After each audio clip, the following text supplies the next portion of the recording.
அனைவருக்கும் வணக்கம். ஸோ எங்களோட யூடியூப் சேனலுக்கு உங்களை அன்புடன் வரவேற்கிறோம். ஸோ எங்களோட போன யூடியூப் சேனலில் நாங்கள் போட்ட வீடியோவுக்கு வந்து மாரி சூர்யா வந்து அவன் இவன் பேசுகிறேன்னு சொல்லி ரொம்ப கண்டனமாக நீங்கள் வந்து கண்டிச்சிருந்தீங்க. ஸோ அதுக்கு ரொம்ப ரொம்ப சாரி. நாங்கள் வந்து அந்த ஃப்ளோவில் பேசும்போது அது வந்து அப்படியே வந்துருச்சு. ஸோ அதனால அதுக்கு உங்கள்கிட்ட மன்னிப்பு கேட்டுக்கிறோம். ஃப்யூச்சரில் இந்தமாரி பிரச்சனைகள் வராமல் நாங்கள் வந்து எந்தளவுக்கு வீடியோ போட முடியுமோ அது போடுறோம். So next coming back to point. இப்போ என்னென்னா நாங்கள் வந்து புதுசாக ஒன்று ட்ரை பண்ணியிருக்கோம். அதான் வந்து இந்த வருஷத்தோட 2024 பெஸ்ட் மூவிஸ், டாப் 10 மூவிஸ். அதாவது ஒருத்தவங்களுக்கு ஒரு படங்கள் பிடிச்சிருக்கலாம். ஸோ இந்த வாட்டி எங்களுக்கு பிடிச்ச படங்கள் ஜென்ரலாக ஓவராலாக ஆடியன்ஸை கவர் பண்ண படங்கள் எல்லாமே என்னென்ன படங்கள்னு சொல்லி நாங்கள் உங்களுக்கு இன்னைக்கு வரிசை மூலமாக உங்களுக்கு நாங்கள் வந்து தெரிவிக்கிறோம். இந்த வாட்டி டாப் 10ல் 10வது இருக்க மூவி வந்து போகும் இடம் வெகு தூரம் இல்லை. ஸோ இந்த படத்தில் நம்ம வந்து ஆரம்பத்தில் ஒரு விமலா இருக்கட்டும், அவர் வந்து ஒரு ஸ்டார்டிங்கில் ஒரு மார்ச்சுரி வேன் டிரைவராக இருப்பார். ஸோ அவர் ஒரு பயணிக்கிற படமாக தான் இந்த படம் ஆரம்பிக்கிற இடத்துல கொஞ்சம் கொஞ்சமாக கருணாஸ் வந்து உள்ள படத்துக்குள்ளே வராரு. ஸோ அந்த படத்தில் அவங்க ரெண்டு பேருக்குள்ள பாண்டிங் எப்படி வருது, படத்தோட கிளைமேக்ஸில் வந்து அவங்க ரெண்டு பேரோட பாண்டிங் எப்படி ரொம்ப அருமையாகவே காமிச்சிருக்கிறாங்க. ஓவரால் படத்தில் ஸ்க்ரீன் பிளே நல்லாயிருக்கும். ஓவராலாக சொல்லணும்னா படமே ரொம்ப நல்லாயிருக்கும். நீங்கள் போய் படம் பார்க்கணுன்னா கண்டிப்பாக பாருங்கள். பார்க்க வேண்டிய படம் 10வது லிஸ்ட்டில் இருக்கிறது போகும் இடம் வெகு தூரம் இல்லை. இந்த வருடம் 9வது இடத்துல இருக்கும் படம் லவ்வர். ஸோ லவ்வர் படத்தை சொல்லணும் அப்படின்னா உண்மையிலே வந்து இந்த வருஷத்தில் எல்லா லவ்வர்ஸையும் ரொம்ப சிந்திக்க வச்ச படம்னே சொல்லலாம். இந்த படத்தில் வந்து இந்த ஹீரோவாக இருக்கட்டும், ஹீரோயினாக இருக்கட்டும், அவங்க ரெண்டு பேருக்குள்ளே நடக்கிற ரிலேஷன்ஷிப்பாக இருக்கட்டும், அந்த ஒரு டாக்ஸிக்கான ரிலேஷன்ஷிப்னா என்ன, எப்படி போகுது அப்படின்றத பற்றி ரொம்ப அருமையாகவே காமிச்சிருப்பாங்க. டேரக்டர் வந்து இந்த படத்தில் அவர் ஒரு விஷயத்தை கன்வே பண்ணாலும் நம்ம ஆடியன்ஸாக இருக்கிற நமக்கு வந்து ஒரு விஷயமா அது வேற ஒரு விஷயமா கன்வே ஆகிருக்கு. ஸோ எல்லாருக்குமே லைஃப்பில் அவங்கவுங்க பாயிண்ட் ஆஃப் வியூவில் வந்து அதை கனெக்ட் பண்ணுற மாதிரி அமைஞ்ச படமாக வந்து லவ்வர் படம் அமைஞ்சிருக்கு. பாடல்களும் மிக அருமையாக இருக்கிறது. ஸோ இந்த இடத்துல 9வது இருக்கிற படம் வந்து லவ்வர்.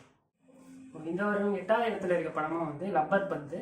ஸோ லப்பர் பந்தில் வந்து அட்டகத்தி தினேஷ் மற்றும் ஹரிஷ் கல்யாண் அவர்கள் நடித்திருக்காங்க. அவங்களோட கேரக்டர்ஸாகவே வாழ்ந்துருக்காங்கன்னு கூட சொல்லலாம். ரெண்டு பேருக்குள்ளே நடக்கிற நடுவில் அந்த ஈகோ கிளாஷை தான் வந்து ஒரு முக்கிய புள்ளியாக வந்து படத்தில் காமிச்சிருக்காங்க. அந்த கிரிக்கெட் காட்சிகளாக இருக்கட்டும், இந்த நம்ம விஜயகாந்த் சாரோட அந்த ஒரு பாடல்களாக இருக்கட்டும், அவரோட அந்த பிக்சர்களாக இருக்கட்டும் ரொம்ப அருமையாகவே காமிச்சிருந்தாங்க. படத்தில் விஜயகாந்த் சாரோட ட்ரிபியூட்டும் வந்து கொஞ்சம் நல்லாவே இருந்துச்சு பார்க்கறதுக்கு. என்னதான் டெக்னிக்கலாக படம் ரொம்ப ஸ்ட்ராங்காக இருந்தாலும் லாஜிக்கலாக ஒரு சில இடத்துல நம்ம வந்து அதை அக்செப்ட் பண்ணிக்க முடியாத மாதிரி இருந்தாலும் படம் உண்மையாகவே ரொம்ப அருமையாக கொண்டாடப்பட்ட படமாக இருந்தது. ஸோ 8வது இடத்துல இருக்கிறது லப்பர் பந்து. இந்த வருடம் 7வது இடத்துல இருக்கக்கூடிய படம் லக்கி பாஸ்கர். லக்கி பாஸ்கர்ன்ற அந்த படத்தில் வந்து ஹீரோ வந்து ஒரு பேங்க் எம்ப்ளாயாக ஒர்க் பண்ணுறாரு. ஸோ அவர் வறுமை கோட்டுக்கு கீழே அவர் நிறைய கடன் வாங்கியிருக்கிறதுனால அதை எப்படி அடைக்க முடியுன்றது ரொம்ப கஷ்டத்தில் இருக்கும்போது அவருக்கு ஸ்கேம் பண்ணுறதுக்கு ஒரு வாய்ப்பு கிடைக்கிது. ஸோ அந்த ஸ்கேமை வந்து யூஸ் பண்ணி எப்படி மேலே வரலான்றது ரொம்ப அருமையாகவே காமிச்சிருப்பாங்க. படத்தில் வந்து முடிவாக ஸ்கேம் பண்ணுறது முக்கியம் இல்லை, அது எந்த இடத்துல கரெக்டாக நிறுத்தணுன்றது அவர் வந்து ரொம்ப ஆழமாக பதிச்சிருக்காங்க. படத்தில் நடித்த ஃபேமிலியாக இருக்கட்டும், அவங்க ஹீரோயின் எல்லாருமே படத்தில் ரொம்ப அருமையாக நடிச்சிருக்காங்க. 7வது இடத்துல இருக்கக்கூடிய படம் வந்து லக்கி பாஸ்கர். இந்த வருடம் 6வது இருக்கக்கூடிய படம் வந்து அமரன். ஸோ இந்த படத்தில் வந்து இந்த முகுந்தன் அப்படின்ற சோல்ஜரோட ரியல் லைஃப் ஸ்டோரியவே ரொம்ப அருமையாக காமிச்சிருக்காங்க. முகுந்தன் மட்டும் இல்லாமல் அவங்களோட ஒய்ஃப் இந்தோ ரெபேக்கா வர்கீஸ், அவங்க ரெண்டு பேருக்குள்ள அந்த லவ்வையும் எந்த மாதிரி அவங்க பண்ண ஸ்ட்ரகிள்ஸாக இருக்கட்டும், ஒரு சோல்ஜருக்குள்ளே அவங்க போய் ஆர்மியில் இது பண்ணுறதா இருக்கட்டும், அவங்க கஷ்டப்படுறதா இருக்கட்டும் ரொம்ப அருமையாகவே படத்தில் காமிச்சிருக்காங்க. ஓவராலாக படத்தில் நடித்த எல்லாருமே ரொம்ப அருமையாக நடிச்சிருக்காங்க. படம் சாங்ஸாக இருக்கட்டும், ஸ்க்ரீன் பிளேயாக இருக்கட்டும், ஓவராலாக படம் வந்து உண்மையிலே ரொம்ப அருமையாக இருந்தது. கொண்டாடிய படம் கூட சொல்லிக்கலாம். ஸோ படத்தில் வந்து 6வது இடத்துல இருக்கக்கூடிய படம் வந்து அமரன். இந்த வருடம் 5வது இருக்கக்கூடிய படம் ஜெய் பேபி. ஸோ இந்த படத்தில் வந்து ஒரு 2 ஹீரோஸ் இருக்காங்க, அவங்க ஒரு அம்மா இருக்காங்க.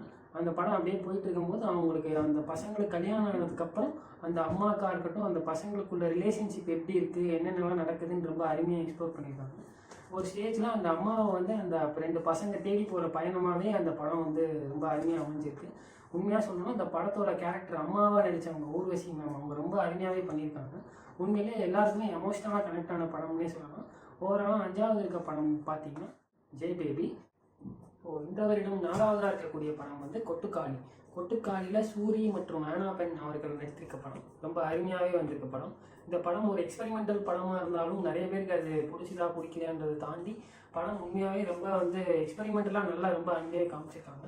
உண்மையிலே சூரிக்கு ஒரு ஹீரோக்கான ஸ்கோப்பாக தான் இருக்கக்கூடிய படம்னே சொல்லலாம். படத்தில் சூரியோட கேரக்டராக இருக்கட்டும், அவர் நடிச்சிருக்க விதமாக இருக்கட்டும் ரொம்ப அருமையாகவே இருந்திருக்கு. படத்தில் வந்து அந்த அனபென் அந்த பெண்ணின் கேரக்டருக்கு ஒரு பேய் பிடித்த மாதிரியே பித்து பிடித்த மாதிரியே ஒரு இது காட்சிகள் அமைக்கப்பட்டிருக்கு. அது வந்து உண்மையாக பொய்யா அந்த மாமன் சூரிய வந்து அதை வந்து கண்டுபிடிக்கிறாரு. கடைசியில் அந்த பெண் என்ன ஆச்சு, அவங்க வந்து உண்மையிலேயே அது நடிக்கிறாங்களா இல்லை அது வந்து எப்படி ரிவீல் பண்ணுறாங்கன்றது வந்து இந்த பர்ஸ்பெக்டிவ்லேயும் அவங்க வந்து ஒரு டிஃப்ரெண்ட்டான ஒரு படமாக ரொம்ப அமைச்சிருக்காங்க. ஸோ படத்தில் வந்து நீங்கள் வந்து பார்க்காதவங்க எல்லாருமே கண்டிப்பாக போய் இந்த படத்தை ட்ரை பண்ணி பாருங்கள். நம்ம லிஸ்ட்டில் 4வது இருக்கக்கூடிய படம் கொட்டுக்காளி. நம்ம வரிசையில் 3வது இருக்கக்கூடிய படம் வந்து ஜமான்ற படம் வந்து ஒரு தெருக்கூத்து கலைஞர்களுக்கான படம். ஸோ இந்த படத்தில் அவங்க ஹீரோவோட அப்பா வந்து ஒரு தெருக்கூத்து கலைஞராக இருக்கார். ஸோ அந்த அவங்க அப்பாவுக்கு அப்புறம் காலத்தில் இந்த ஹீரோ வந்து அந்த தெருக்கூத்து கலையை எப்படி அவர் வந்து மென்மேன்படுத்தி எடுத்துகிட்டு வராரு. ஸோ அந்த படத்தில் வந்து ரொம்ப அருமையாகவே காமிச்சிருக்காங்க. படத்தில் வந்து தெருக்கூத்து கலை வந்து ரொம்ப முக்கியன்றத அந்த ஹீரோவே அவர் பண்ண ரோல்களில் ரொம்ப அருமையாகவே தெரிஞ்சிருக்கும். ஸோ ஓவரால் சொல்லணும்னா படம் வந்து உண்மையிலேயே ரொம்ப பாராட்டக்கூடிய படம் அமைஞ்சிருக்கு. அதனால் வந்து நீங்கள் யாரெல்லாம் படத்தை பார்க்கலையோ கண்டிப்பாக போய் படத்தை பாருங்கள். ஸோ நம்ம இடத்துல 3வது இருக்கக்கூடிய படம் வந்து ஜமா. நம்ம வரிசையில் 2வது இருக்கக்கூடிய படம் மெய்யழகன். மெய்யழகனில் கார்த்திக் மற்றும் அரவிந்த் சாமியோட நடிப்பு உண்மையிலே ரொம்ப நேச்சுரலாக வெளிப்பட்டிருக்கு. அவங்க 2 பேர் கதைகளில் போகணும்னா ஃபஸ்ட்டு அரவிந்த் சாமி அவரோட ஃபேமிலியாக வந்து அவங்க வீட்டை இறந்து வேறு ஊருக்கு போகக்கூடிய சிச்சுவேஷன் வருது.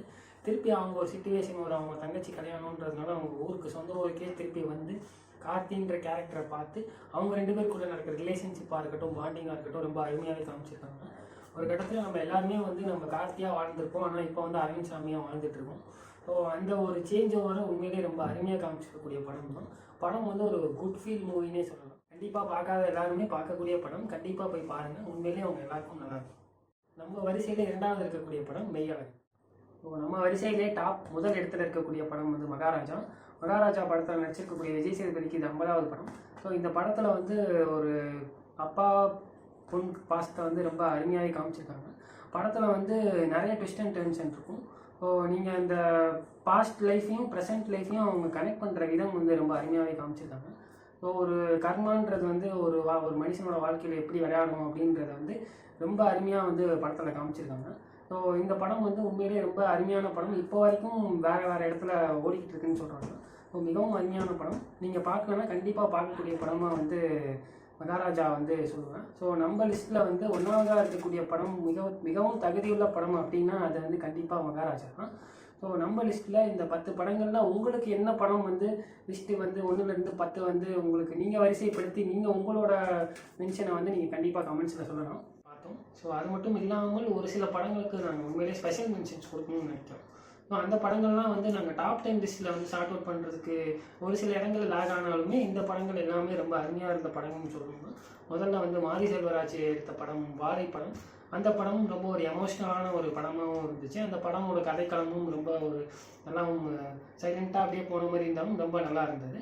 அடுத்த படம் பார்த்திங்கன்னா தங்கலாம் படத்தில் அவர் விக்ரம் சாரோட ஆக்டிங்காக இருக்கட்டும், அவர் ரஞ்சித் அவரோட டைரக்ஷனாக இருக்கட்டும், உண்மையிலே எல்லாமே ரொம்ப அருமையாக இருந்தது படத்தில். அடுத்த படம் வந்து ப்ளூ ஸ்டார் படத்துலையும் ஒரு கிரிக்கெட் ரிலேட்டட் படமாக இருந்தாலும் அந்த படத்தில் சாந்தனு மற்றும் அசோக் செல்லன் அவங்க 2 பேரோட நடிப்பும் உண்மையிலே ரொம்ப பாராட்டக்கூடிய விஷயமாக இருந்தது. அடுத்த படம் வந்து நந்தன். ஸோ இந்த படத்தில் ஹீரோவாக வந்து சசிகுமார் நடிச்சிருக்காரு. ஸோ அந்த படத்தில் கேமியோவாக சமுத்திரக்கனி நடிச்சிருந்ததும் ரொம்ப அருமையாக இருந்துச்சு பார்க்க. இந்த படத்தோட கதையோட்டமும் ரொம்ப அருமையாகவே இருந்துச்சு. இந்த படத்தை வந்து உண்மையிலேயே வந்து பாராட்டக்கூடிய விஷயமாக தான் இருக்குது இந்த படம் நல்லா ஓடிக்க வேண்டிய படம் தான். ஆனால் வந்து ஒரு சில காரணங்கள்னால இந்த படம் வந்து இதாகிடுச்சு. இதையும் நாங்கள் ஒரு ஸ்பெஷல் மென்ஷனாக இந்த படத்தில் நாங்கள் அறிவிக்கிறோம். இப்போ நீங்கள் பார்த்தது எல்லாமே ஒரு ஸ்பெஷல் மென்ஷனை தாண்டி டாப் 10 படங்களில் உங்களுக்கு என்னென்ன படங்கள்லாம் பிடிச்சிது அப்படின்றத மறக்காமல் கமெண்ட்ஸில் சொல்லுங்கள். மறக்காமல் நம்மளோட வீடியோவை வந்து லைக் பண்ணுங்கள், ஷேர் பண்ணுங்கள், சப்ஸ்கிரைப் பண்ணுங்கள். ஸோ நம்மளோட கோமாடிஸ்லாம் வந்து அடுத்தடுத்த வீடியோஸில் வேறு விதமாக வந்து உங்களுக்கு வருவாங்க. ஸோ இது நாங்கள் பண்ண முதல் ட்ரையாக இருக்கட்டும்.